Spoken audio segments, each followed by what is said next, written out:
All right. Welcome to Dawn of the New Earth. Today, we are continuing to talk about three forms of first thought, also known as the trimorphic protonoia, a banned Gnostic text that reveals the mother of the universe, the mother of all reality, the mother of existence, who exists way before the God of the Bible, and is actually, as we're going to find out today, according to the Gnostics, the true Trinity. The mother of the universe represents the true Trinity.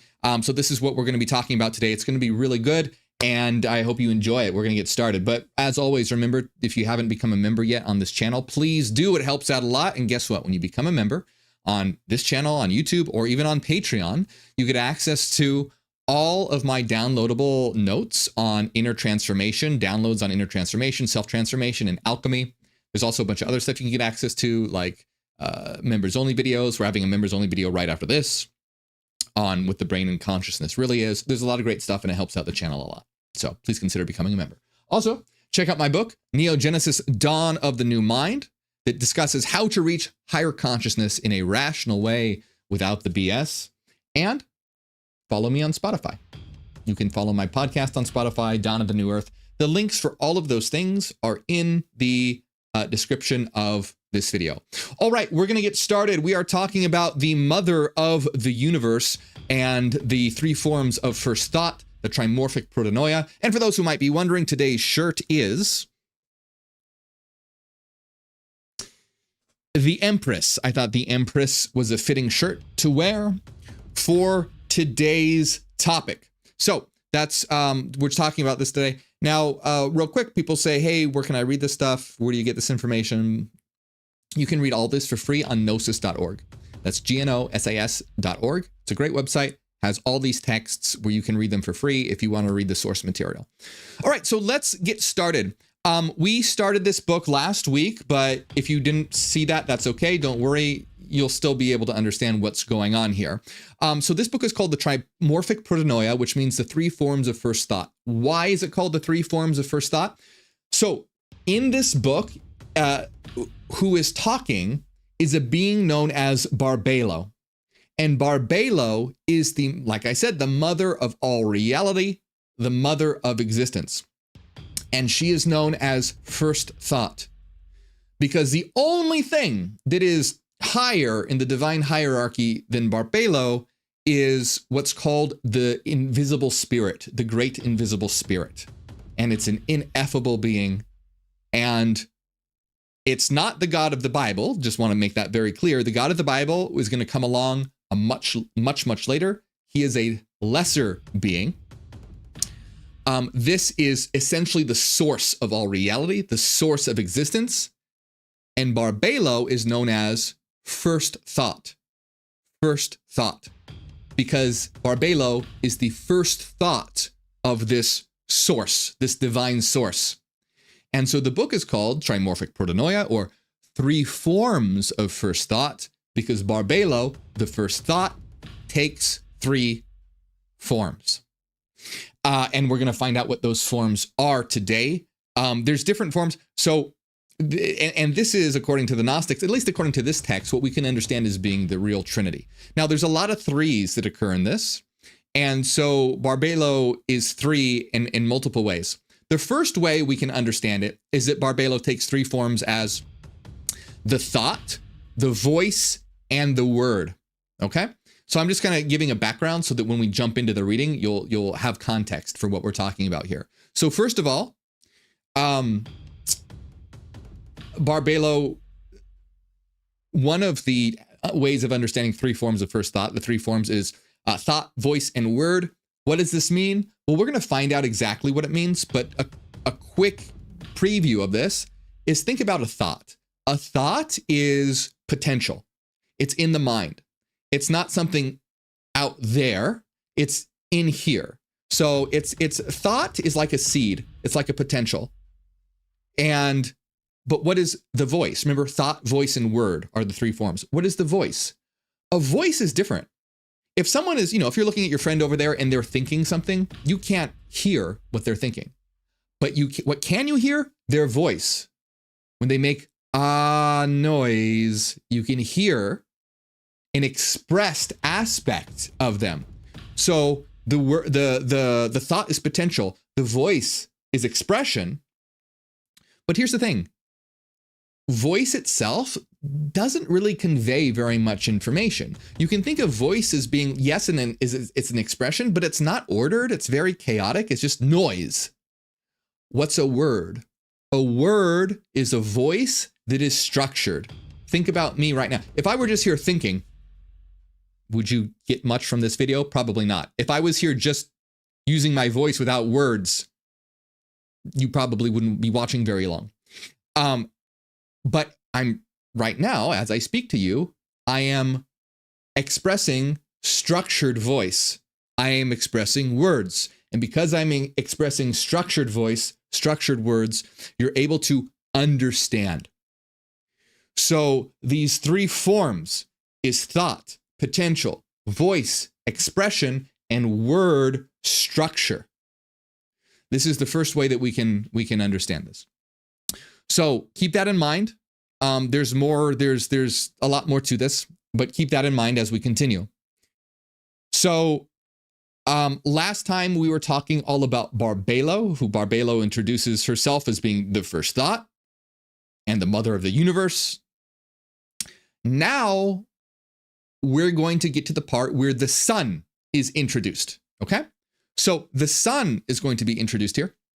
Now remember that we haven't talked about the sun at all yet. So this is the first time, I'm pretty sure, the first time we're hearing about the sun. But let's get started. And as always, if some of this sounds confusing to you, don't worry, just go with it. It'll make sense as we go forward. The sun is perfect in every respect. He is the Word who originated through that voice, who came from on high, who has within him the name who is light. Okay, do you see already now how what I was talking about earlier is a good foundation to have? Because we're seeing this expressed here. What is the sun? The sun is perfect in every respect. What is he? The Word who originated through the voice, who came from on high, who has within him the name who is light. Even that, there's so much in that, just that one or a couple of two sentences there. So first of all, you have the sun, who's not like a literal being in the way we would understand it. He represents divine wisdom manifest. He comes from the voice, he comes from on high, but is expressed through the voice. He is the Word that speaks. And so in a lot of traditions, the Word is called the Logos. And the Logos is also considered like the active force of creation. So the sun represents the Word, the Logos, that brings structure to chaos. It's not just some person here. He makes meaning and clarity and order possible in a chaotic universe. So not only there's multiple things happening here. So the Word stands for order and structure in general, which means like how we speak and we have understanding because of words, but also in terms of like the structure of the universe itself. So the Word structuring the voice that comes from the thought isn't just about how we understand thought and voice and words, but on a macrocosmic scale, on a spiritual scale, meaning what is potential becomes manifest and structured, meaning reality itself. Reality itself first exists as potential, then is expressed, but is chaotic, but then becomes ordered. Thought, voice, word, potential, expression, structure. So, and it also says he carries the name. So what does that mean? Well, this essentially means he holds, what does it say exactly? It says, he carries within him the name who is light. So he carries within him the full essence of divinity. And this full essence of divinity is pure light, pure divinity. So we're understanding the word and the voice and thought as reality, going from potential to actualization. That's what it means. And it also represents communication as well. Thought isn't communication. Voice isn't really communication, but the word is. So this is very similar to like the god Mercury, who is the messenger of the gods as well. So you can think of it in terms of consciousness. You can think of it in terms of the structured, ordered aspect of reality in more like a physical way, but you can also understand it as the structured aspect of consciousness, and you can also understand it as being able to have understanding. I'm going to try and go faster here because that was just 2 sentences, and there's a lot more than 2 sentences. I really enjoy this stuff, so let's try and go a little faster, and so we can integrate all this information. The Son revealed the everlasting, and all the unknown was known. He revealed what is hard to interpret and what is secret, and he preached to those who live in silence with first thought, and he revealed himself to those who are in darkness, and he clarified himself to those in the abyss. So do you see the theme here? Of the Son is the Word, who is the revealer. This is about revelation, because what do words do? Words reveal. If all you have is voice, but then words come along, words will reveal. And what do words also, what can words also reveal? It can reveal thought. I'm thinking about things right now, and I am using my voice structured into words to convey to you what is in my head, what not literally in my head, but what is thought. So the Son, who is often interpreted as the Word, who is sometimes interpreted as Christ, is the revealer. And all of us have Christ within us, because Christ is in the being. Christ is a aspect of ourselves that represents the word, the revealing of information. So this is all about revelation, unveiling what was hidden from sight. And so the Son here isn't like inventing truth. The Son is uncovering it, revealing it. It's already there. The Son reveals it. Just like thought is already there through the voice and in the words, it becomes revealed. The unknown becoming known represents awakening and enlightenment, seeing past the illusions. It's like breaking through a fog of ignorance and realizing the truth was there the whole time. And so then it says he revealed what's in secret to those who are in darkness. He clarified himself to those in the abyss. And I think that that's, pretty self-explanatory in understanding what we've been talking about here. This is the fact that people live in ignorance and require a shift in perspective to understand. Those who are in ignorance live in the abyss, the realm of darkness. Then it talks about those who live in silence. Those who live in silence are the ones who already have an intuitive connection to the divine. So we have different people who are at different levels of consciousness, and Jesus is revealing, or it doesn't even say Jesus. It just says the Son. The Son is revealing different parts of reality. So let's see. Now the voice. Okay, so remember this is Barbelo talking, and this is really cool. Now, the voice that came from my thought, all right? Now, the voice that came from my thought, remember, we're having different aspects here. The voice that came from my thought exists as 3 permanences, 3 permanent things, 3 things that remain consistent in a world of change and transformation and flux. There are 3 permanences that come from the voice. The Father, the Mother, and the Son. Now, do you see this is how cool this is? Barbelo is the Father, Barbelo is the Mother, and Barbelo is the Son. Barbelo is the thought, Barbelo is the voice, and Barbelo is the word.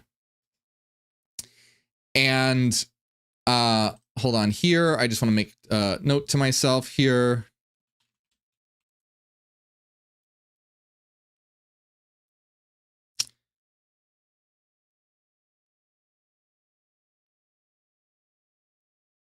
Okay. So where were we at? Where were we at here? So Barbelo is all 3. And so you'll notice this is similar to the Trinity, but instead of the Father, the Son, and the Holy Spirit, we have the Father, the Mother, and the Son, who are a Trinity that is Barbelo. So this is completely different than like the typical Christian Trinity. And this Trinity is about the mechanics of creation. So the Father here is we can understand as like the thought, the pure potential. It exists, but not as expressed. The Mother is the creative force. The Mother is the creative force that gives birth, expression, manifestation, movement, energy. And then the Son is that what structures that information and orders that reality and is sort of like the balance between these forces of thought, manifestation, and structure. So, and so we have the Father, the Mother, and the Son that all come from Barbelo, who is all three of these things.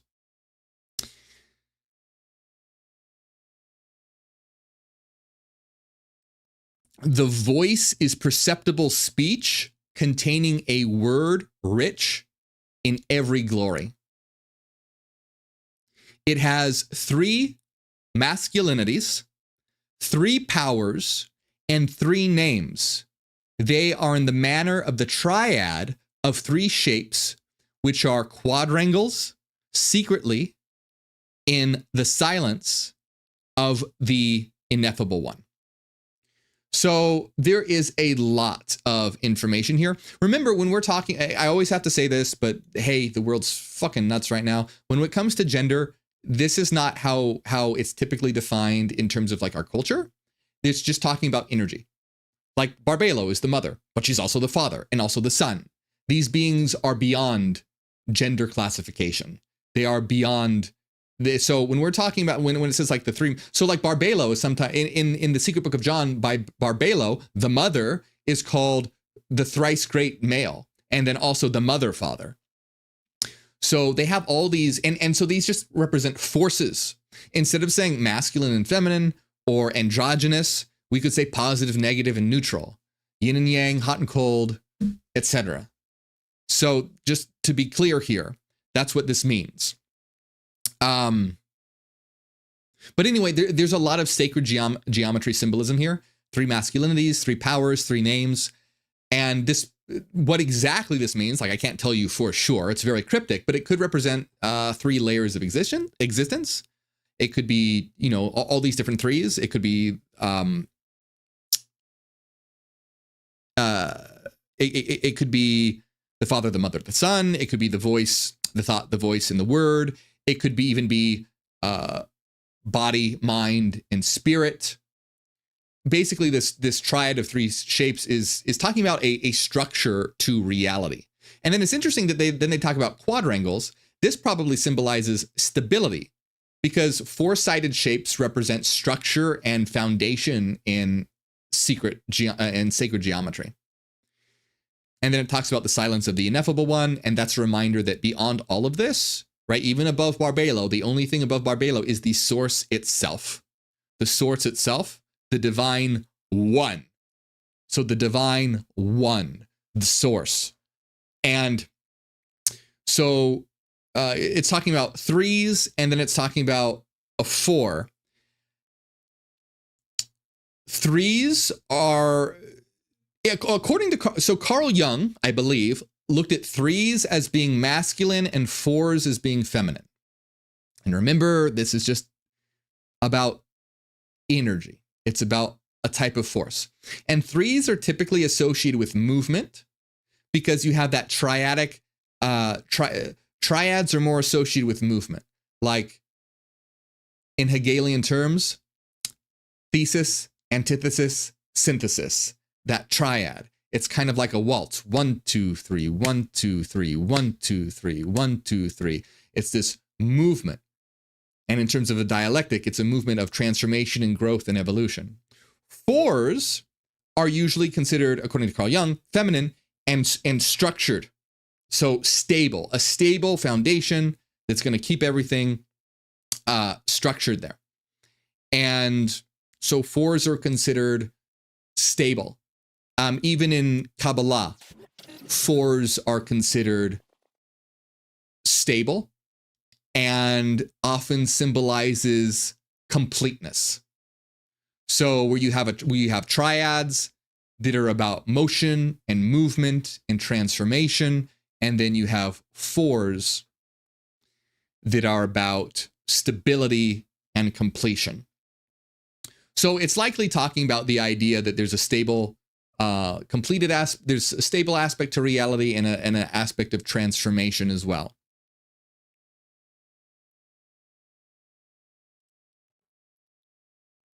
He alone came into being as the anointed. I anointed him with goodness as the glory of the invisible spirit. I established these three alone in glory over the eternal realms in living water. Glory surrounding him who first appeared to the light of the exalted eons and realms. He persists in light, and he stood in a light surrounding him, who is the eye of light, gloriously shining on me. So there's a couple interesting things to say here.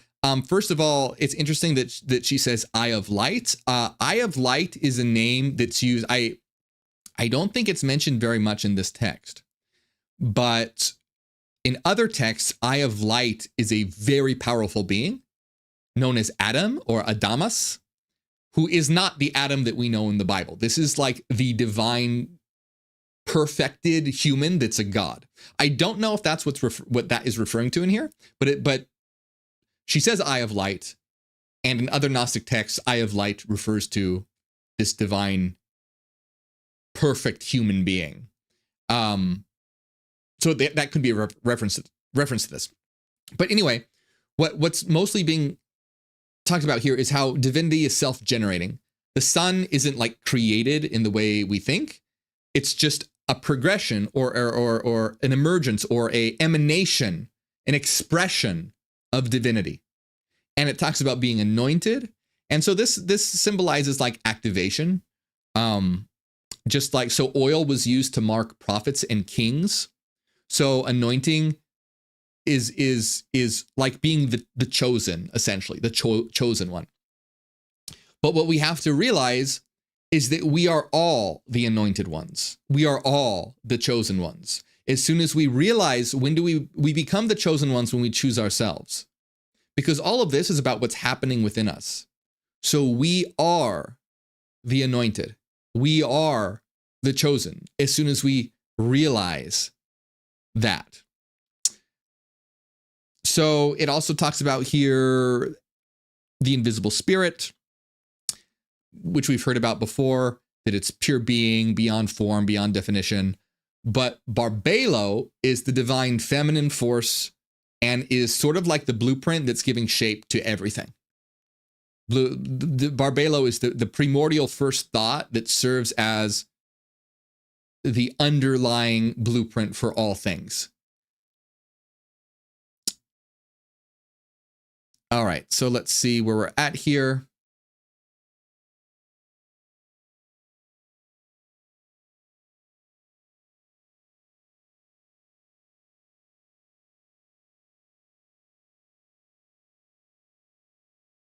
Where are we?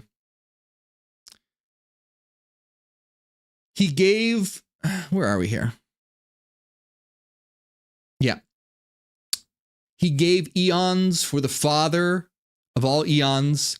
I, the thought of the Father, first thought, Barbelo, the perfect glory and the immeasurable, invisible, hidden one. I am the image of the invisible spirit. Through me, all took shape.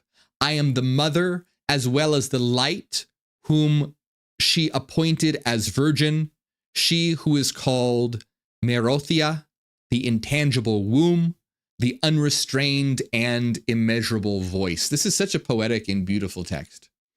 So it's just Barbelo emphasizing that she is the foundation, and through her, everything takes shape. She is that fundamental divine blueprint that everything relies on. And it's called virgin.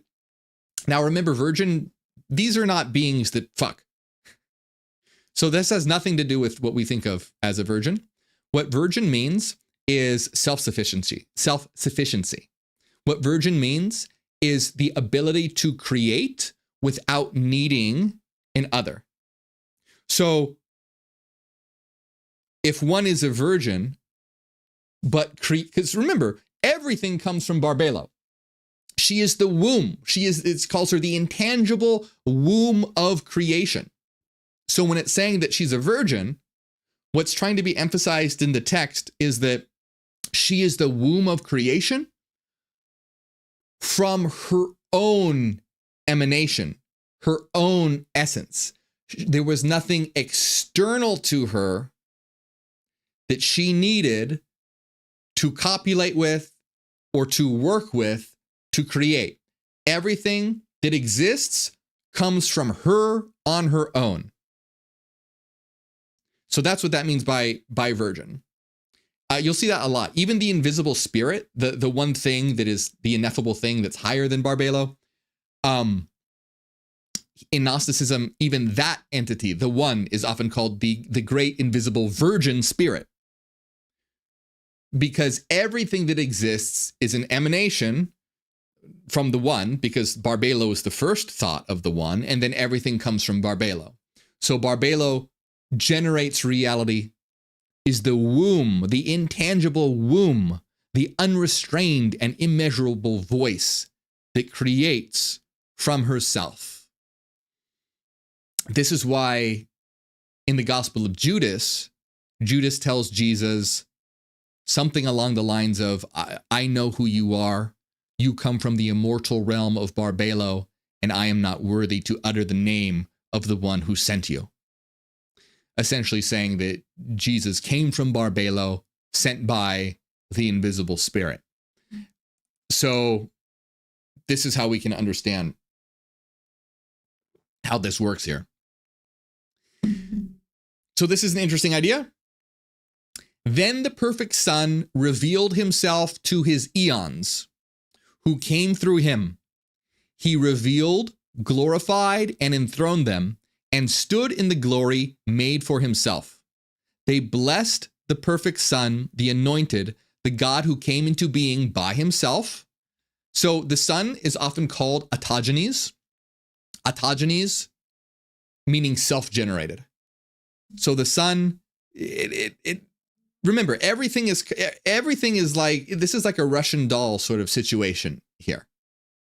A Russian doll has everything within itself, but you can unfold it into different iterations. That's what's kind of happening here with like the invisible spirit and Barbelo and the Father and the Mother and the Son. All these things are self-generating.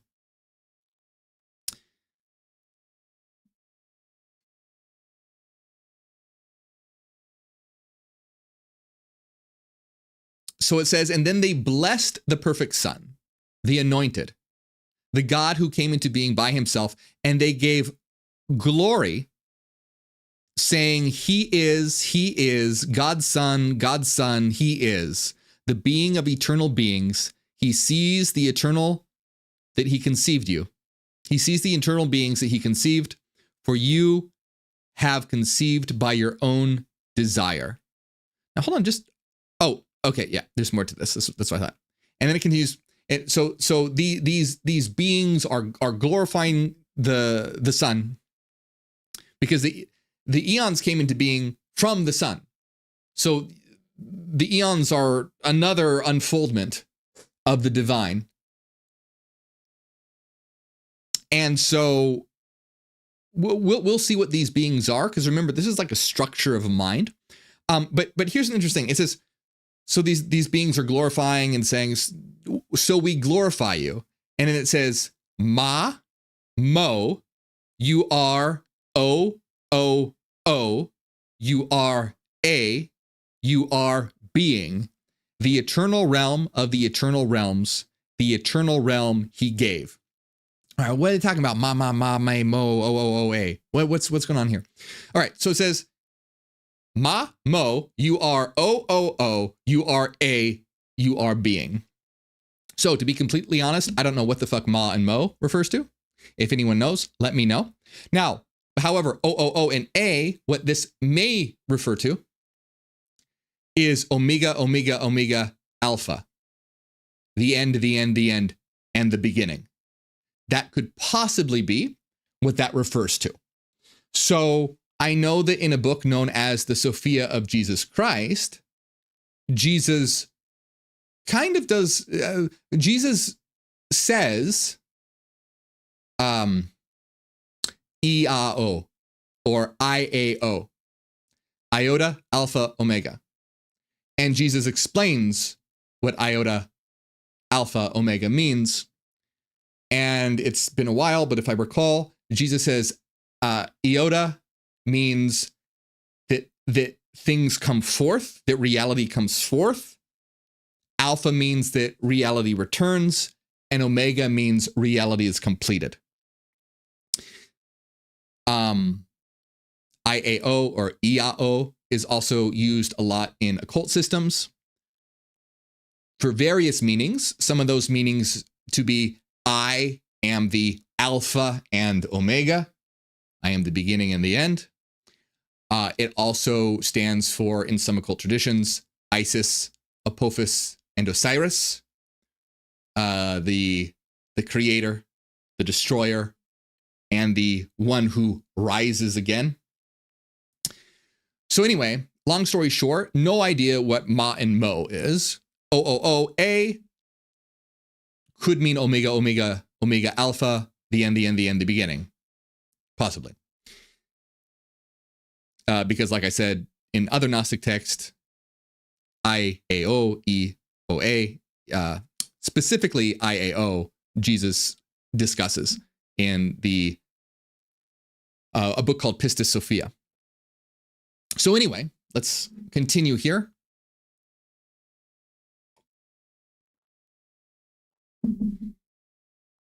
Then the God who was conceived gave the eternal realms a power of life for them to rely on, and he established them.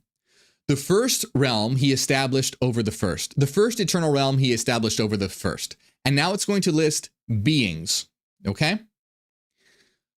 Armadon, Nusanios, Harmazel. The second he established over the second eternal realm. Phionios, Aeneos, Oroiel, and the third over the third eternal realm, Melephanius, Loios, Davithai, and the fourth over the fourth, Musanios, Amethes, and Eleleth. All right, so what's all this happening here? So notice, remember before we were talking about threes and fours? Well, what do we have here? We have 4 orders of threes, totaling 12. 12 is used a lot. And it could possibly be a reference to, could possibly be in reference to the Zodiac.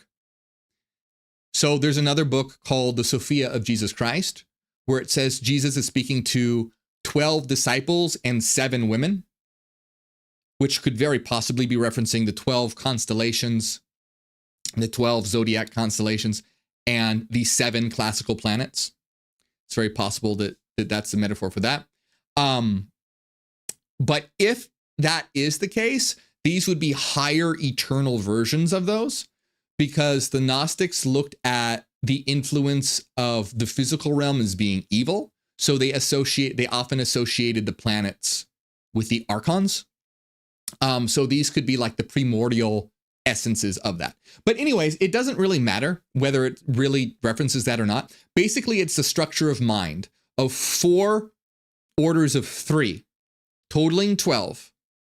And all of these represent aspects of the mind. For example, there's Nusanios. Nous means mind. Harmazel. Harmazel represents form. These are eons. These are beings. Represents form. Oroiel represents perception. And I believe conceptualization, possibly. Definitely perception, possibly conceptualization. And we have Davithai, who represents various things, one of them being love. and then a Lilith who represents various things, one of them being peace. So you have, and there's other beings, of course. And so essentially what you have here is aspects of the mind that are being generated. 4 orders of 12, where each one of these beings represents something like perception, conceptualizing, thought, mind, etc. So these eons are higher aspects of mind. Later on, when we talk about like archons and demons, those are lower aspects of mind, like wrath and destruction and chaos and envy. But these eonic beings are higher, represent higher orders of consciousness. And so that's why typically, like even in like magical traditions, when one is associating with angels, or in this term, eons, are associated with higher states of consciousness, and archonic forces or demonic forces or qlipothic forces are associated with repressed desires, the unconscious, destruction, rebellion, and chaos. Now, that doesn't necessarily mean demons are always bad. Sometimes destruction is necessary. Sometimes rebelliousness is necessary. Oftentimes it is. And one will find that things like chaos and order actually aren't enemies, but are complementary to each other. Because if there is too much order, it can become death. It sucks the life out of everything. It becomes so strict, and it can turn into fascism. And thus, chaos is what allows to mix things up so that even more positive versions of order can arise. So it's this dialectical, the demons need the angels and the angels need the demons. That's essentially what needs to be understood here, and what most people get wrong is they see the demons and angels as being enemies to each other. That is not the case. They are complementary to each other. They need each other. And ultimately, they're really just different aspects of each other. Gnosticism didn't get this right. Gnosticism looked at the archons as being totally evil, except for at least Sethian Gnosticism did. That's not my position. I take a psychological position on these things. And so they represent the unconscious forces of the mind or higher consciousness. And we need to know how to work with both. Very important to know how to work with both.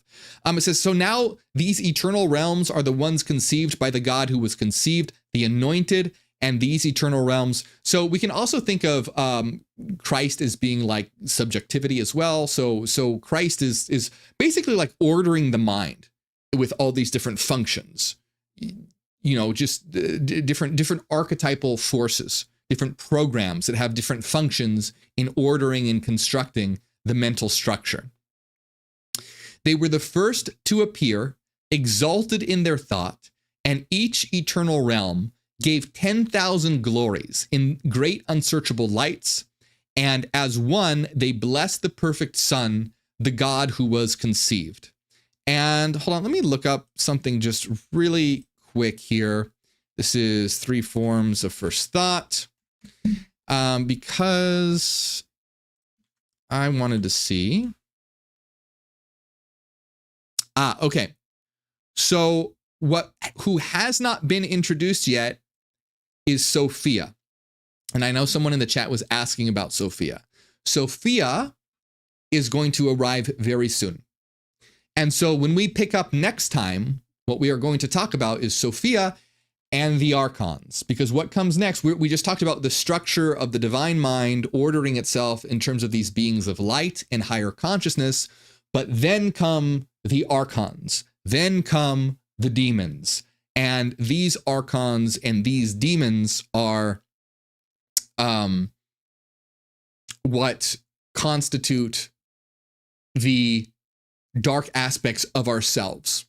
And that gets really interesting here because we're talking about the structure of the mind, the structure of reality. And by the way, this is where the God of the Bible comes into the scene. The God of the Bible isn't here yet. The God of the Bible is going to be one of these archons, one of these demonic entities, one of these shadow entities that's going to arrive. So next time we talk, we're going to be talking about Sophia being introduced and the archons and Yaldabaoth and his henchmen that form the dark aspects of ourselves, which remember, we don't. So to reiterate, once again, I don't take a historical perspective on any of this. None of this stuff actually happened. It's not literally true.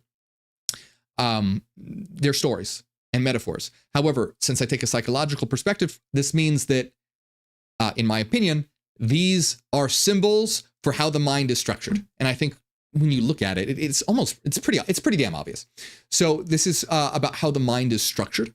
And so it's about how we can learn from this. And so when we start to understand it this way, we realize that the Son, or Jesus, isn't like a savior figure to worship. Jesus is us, in us, and represents the function of self-realization, uncovering the knowledge that is hidden. And so it's the revelation that we are divine. So you have Sophia, who is wisdom, and then Christ, or Jesus, or the Son, who is the revealer of that wisdom. And then we can enter into gnosis, or higher consciousness, by integrating that higher wisdom. But these are all things that happen in us. It's not out there. Jesus ain't going to come down, floating down on clouds from the sky. This is about what's happening in our mind right here, right now. And it's up to us to put this stuff into practice. So remember, this stuff didn't literally happen. It reflects the structure of your mind and your soul. This is the structure of your mind and your soul. So next week, we are going to talk about Sophia and the Archons and Yaldabaoth. We have a members only video that's going to be talking about what the brain and consciousness really is. So anyone who is a member at the right tier will be able to be a part of that. And if you haven't became a member already, please become a member. You can get access to all my downloads on self-transformation, inner transformation, in the form of PDFs. I have 8 of them out right now, all about inner alchemy, and I highly recommend them. And anyone who's a member gets access to those, and it helps out the channel a lot. Remember to check out my book, Neogenesis, Dawn of the New Mind. Follow me on Spotify. Link is in the description of this video. And link to all the things I'm talking about are in the description of this video. You can also, if you don't want to become a member and you just want access to my PDF downloads, you can just purchase them. The link is in the description if you want to do that. But honestly, becoming a member is a lot better deal because you get constant updates rather than just a one-time thing.